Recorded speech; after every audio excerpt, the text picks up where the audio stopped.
Ja, zagotovo ima Gorenjka svoje najzvestejše porabnike v ciljni skupini ljudi, ki jo poznajo še iz svojega otroštva, ki prisegajo na njeno kakovost.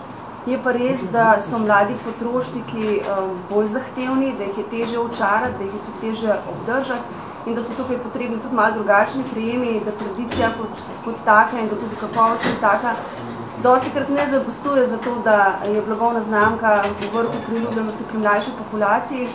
Zagotovo je to eden od ključnih ciljev naše blagovne znamke, da v prihodnosti pridobimo na svojo stran še več mlade populacije. Ocenjujemo, da nam to v zadnjih letih tudi kar dobro uspeva. Seveda pa tisti glavni ključ za uspeh, predvsem uvajanje novosti, veliko aktivnosti, uporaba mogoče malce drugačnih prijemov, tako v smislu medijev. V zadnjih letih smo se v bistvu zelo usmerili v tako imenovana socialna omrežja. Tukaj smo veseli, da smo na svojo stran dobili, tako kot je bilo prej omenjeno, v teh dneh je številka še zrasla, več kot 53.000 oboževalcev, kar nas seveda izjemno veseli. Še bolj pa nas veseli, da so ti naši oboževalci tudi zelo aktivni, da z nami komunicirajo, ker glavna prednost in pa glavni čar kanala, kot je Facebook, je pravzaprav ta dvosmerna komunikacija, dialog. Naši porabniki seveda sodelujo tudi pri razvoju naših izdelkov, jih vključujemo v degustacije, pred samim lanciranjem čokolad. Razen tega pa se vedno trudimo narediti stvari malce drugače. Res se, da delujemo v kategoriji, ki je izjemno konkurenčna, kjer tekmujemo z giganti na svetovni osnovi. Letos je ena takšna stvar, ki smo jo vpeljali in je zaenkrat padla na zelo plodna tla oziroma je sprejela precej pozitivnih odzivov, tako imenovana tovarna sladkih sporočil. Kot že prej omenjeno, Gorenjka v letošnjem letu želi širiti dobro med svojimi porabniki in sicer na način, da si preko čokolade Gorenjka sporočajo dobre misli, dobre želje. Gre za gravirni stroj, s katerim je dejansko mogoče v tablico Gorenjke vtisniti čisto osebno sporočilo in ta personalizacija je tudi pri mlajših potrošnikih doživela pozitivni odziv. Tudi vas vabim potem, da se nam pridružite in tudi sami mogoče za vas osebno si poskusite tudi sami kasneje ugravirati vaše osebno sporočilo na pogostitvi tu v sosednjem City Parku.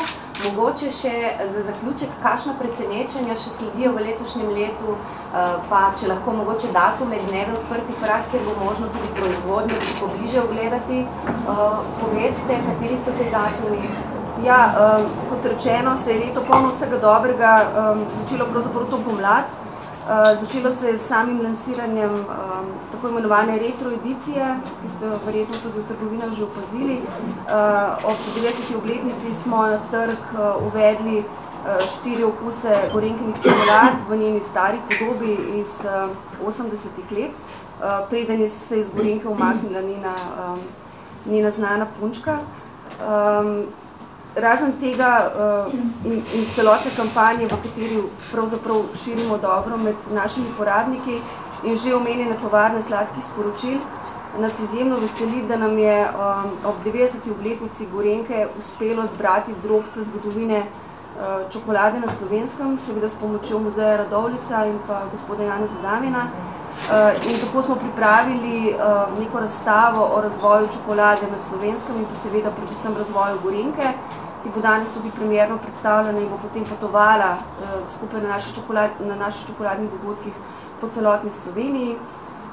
Že prej je bilo omenjeno, da smo ob sami obletnici pripravili za naše najzvestejše potrošnike tudi možnost, da si tovarno pogledajo od znotraj, pobliže in da se dejansko srečajo s proizvodnjo čokolade v Gorenjki.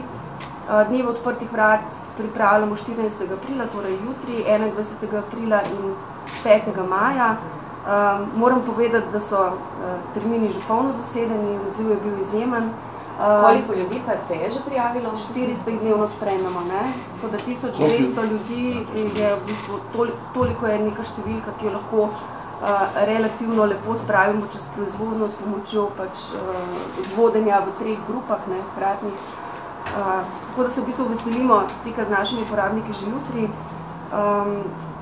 Kar je še mogoče vredno omeniti glede letošnjega dogajanja je to, da se na Gorenkino embalažo ob redizajnu ponovno vrača Gorenkina punčka, ki na njej ni bila od konca 90-ih let. Na ta način spet poudarjamo našo tradicijo in to, da je Gorenka dejansko polna vsega dobrega. In kar še velja omeniti, da smo samo recepturo čokolade še nekoliko izboljšali v smislu večje topnosti, bolj polnega okusa, ohranili pa smo to značilno Gorenkino aromo ne presladke čokolade. Seveda smo drobne detajle naredili tudi na pakiranih, tako da verjamemo, da bo letošnje leto lahko res polno vsega dobrega.